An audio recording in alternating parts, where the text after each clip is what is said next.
76ers and Magic. Winner gets the 7 seed and gets Boston in the first round. And how about Tyrese Maxey on this night? 11 of his 31 in the fourth quarter. And the 76ers win it 109-97.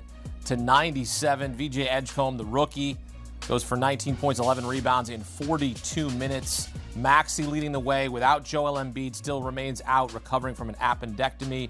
So Philadelphia moves on to play Boston. And we heard the fans there in Philadelphia chant, "We want Boston." Are you sure about that? Because the Celtics have won 6 straight series against the 76ers dating back to the 1982 East Finals.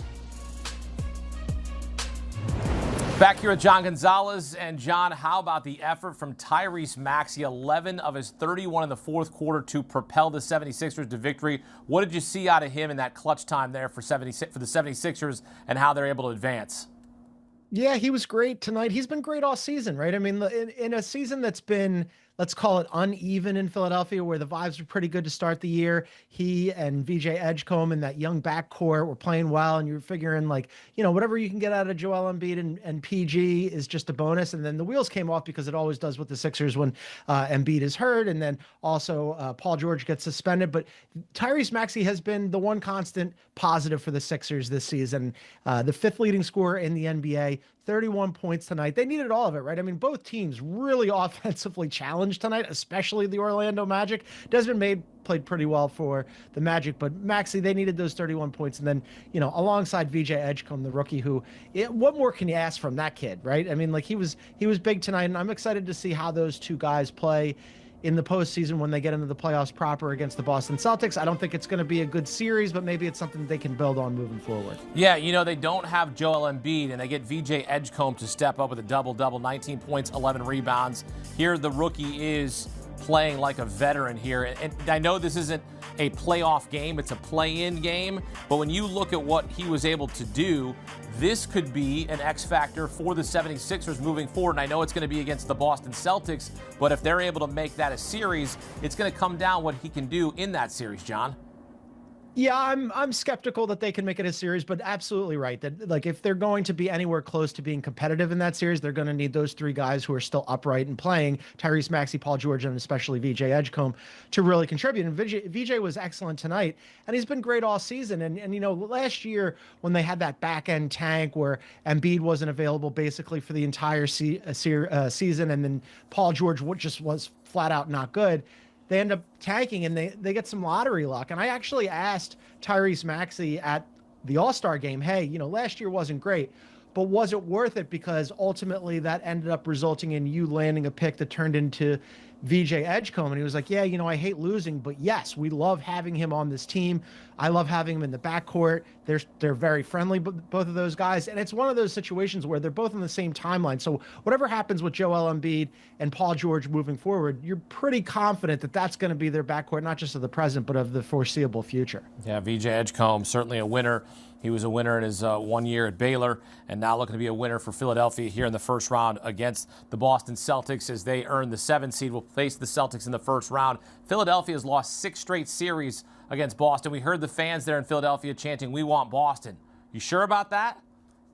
Yeah, those are my friends and family, and they should not be, just pay no attention to those people. No, look, the Sixers have been, I guess, overdue for another ritual postseason humiliation at the hands of the Boston Celtics. It's been, 2 years now? So, yeah, it's on the schedule again. They never beat the Celtics, and they're not going to beat them this year, certainly not without Joel Embiid. Even if they had Joel Embiid, Akeem, I would still be picking, as would everybody else, the Boston Celtics, and I'm not even sure that Joel would make it a competitive series. At best, maybe, if they somehow win a game or two, Embiid could potentially come back towards the end of it. I don't believe that. I think, if they go down 2-0, 3-0, why even bring Embiid back and risk further injury when he's got, a long list of injuries in his history. So I'm not optimistic about this. If I'm Boston, I'm feeling really good about it. You're almost certainly marching on to the second round to face potentially the Knicks or the Hawks. So Boston feeling good, and Sixers fans, careful what you ask for. I always like that, though. You want to stir things up, right? I mean, why not? Stir it up. Your 76ers fans well. Chasing their first playoff series win against the Celtics since the 1982 East Finals. Now, the Magic season's not over yet. They'll host the Hornets for the 8 seed on will face the Pistons in the first round. Orlando lost 3 of the 4 matchups against Charlotte in the regular season. They lost the last 3 each by 15 or more points. John, what chances do you give Orlando here in this matchup against Charlotte? I mean, they're home, but beyond that, they don't look good, right? I mean, like, they had rattled off 5 in a row before they lost to the Boston B team in the season finale, and then tonight they looked similarly lost, right? That offense just got completely bogged down. I mean, we talked about how Franz Wagner has not looked like himself. He plays 28 minutes tonight, but then he leaves late in the fourth quarter when he looks hobbled, and you're wondering, okay, is he even going to be available on Friday when they play this game? Desmond Bane was really the only guy who had anything going consistently offensively. He goes for 34 points. They shot 26% from 3. This has been the story for the Magic forever and a day. They're just not a good offensive team. And part of that traces back to the guy who's supposed to be the guy in Orlando, Paolo Banchero, has not developed his game. Tonight, he scores 18 points, but he needs 22 shots to do it. He goes 7 for 22 from the floor. He was in foul trouble. He looked terrible. I thought that he really hurt them tonight.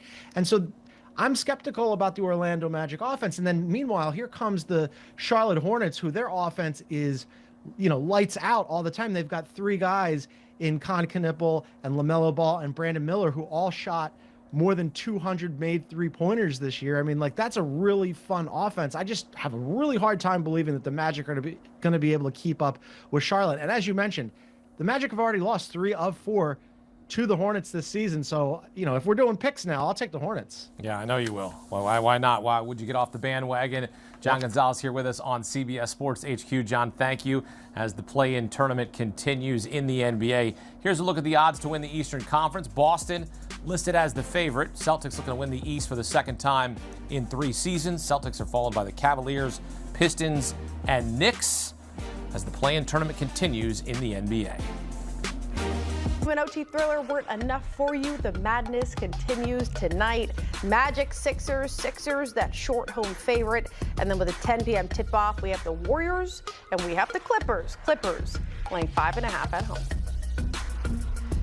With that, we say hello to our friend John Gonzalez. John, I know you're a Philly guy, and I cannot think of a fan base or a player with worse luck right now than Joel Embiid. It's not a shin, it's not a knee, it's not an oblique. This time, he's on the sideline because of getting his appendix removed. This team, I know, has a ton of talent, but his absence certainly felt. How do they adjust to survive and advance without him in the lineup? Yeah, it's just become like sort of an every year occurrence, right? Either right before the playoffs or during the playoffs, Joel Embiid gets hurt, and now it's the appendectomy and he's got no timetable to return. But you're right. Add it to the long list of reasons why he hasn't been available in the postseason. He had an orbital fracture twice. He had Bell's palsy.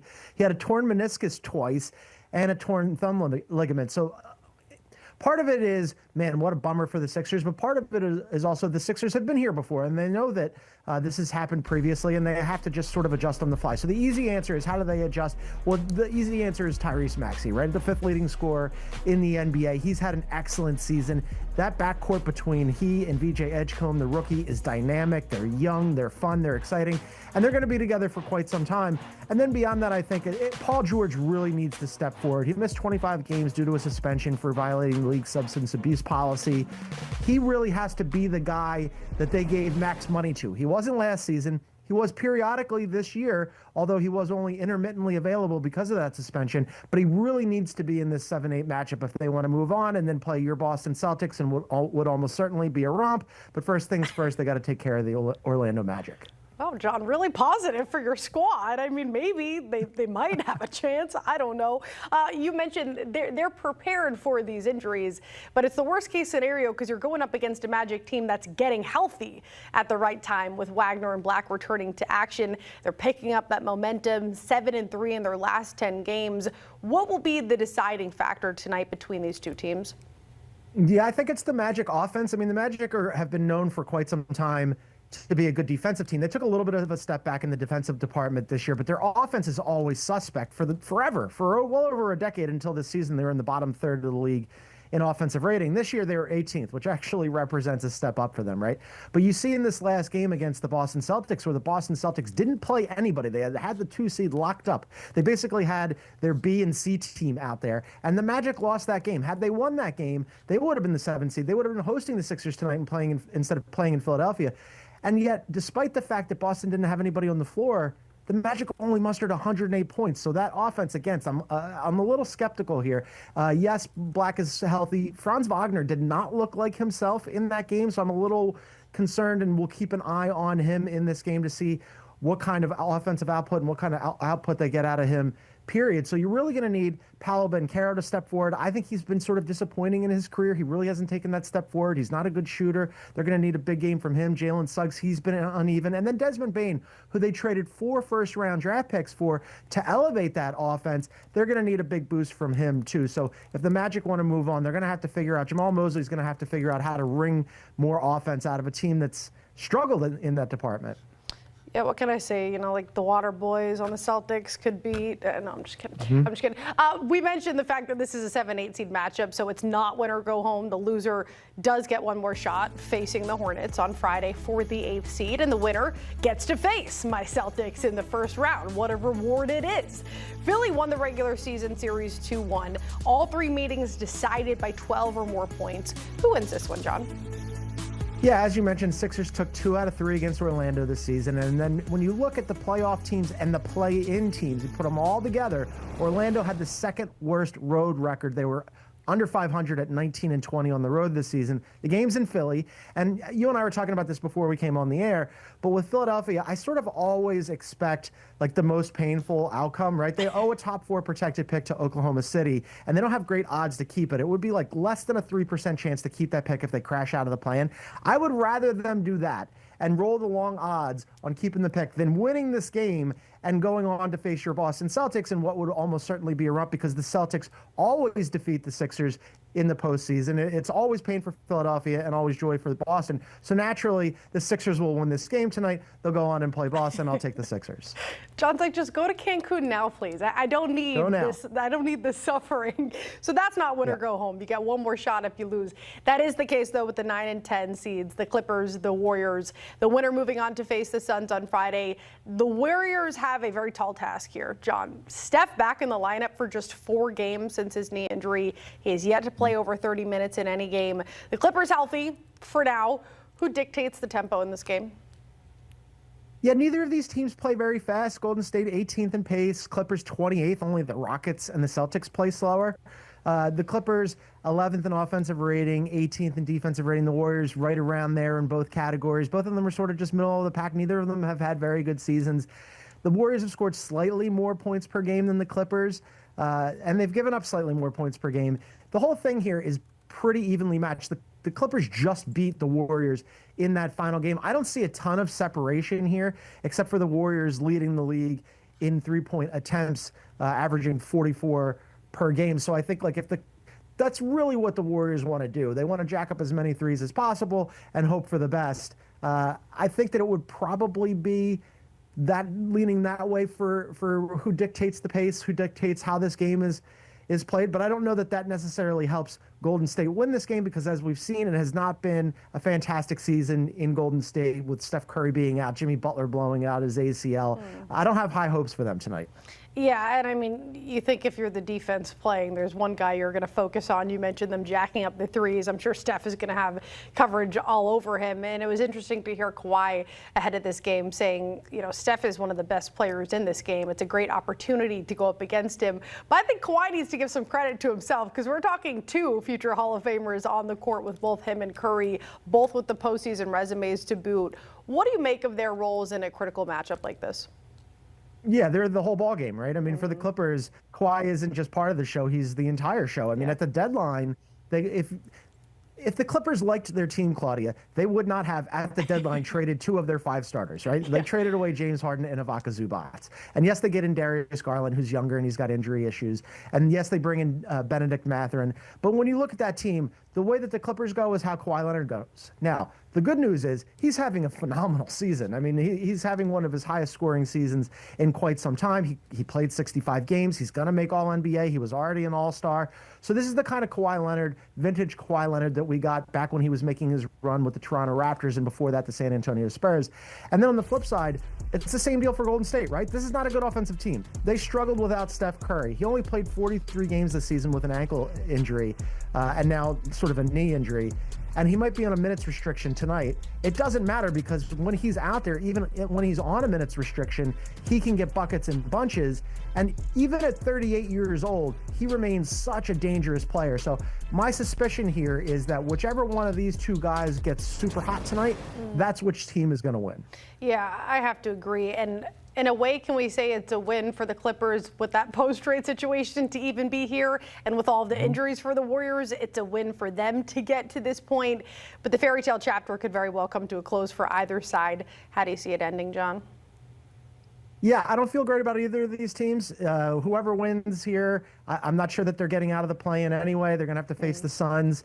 It's a 9-10 matchup for a reason, right? These two teams, yes, they're in the play-in, but only by virtue of all those tankers below them, sort of elevating them almost by default. I think, Golden State was sort of dead in the water once Jimmy Butler blew out his ACL. They needed him at both ends of the floor. There's a big hole in the lineup. Without him, it puts so much pressure on Steph Curry on the offensive end and then on Draymond Green on the defensive end. The Clips have won 3 of 4 against Golden State, including this last game. They're the favorites in this game. They're at home. The Warriors have been absolutely awful on the road this season. They have the worst record of any team in the play-in or the playoffs in either conference on the road. So by default, I'll take the Clippers. All right, John Gonzalez, and for that first game, I would say good luck to your Sixers, but it sounds like it's a lose-lose situation for you, so I'll just say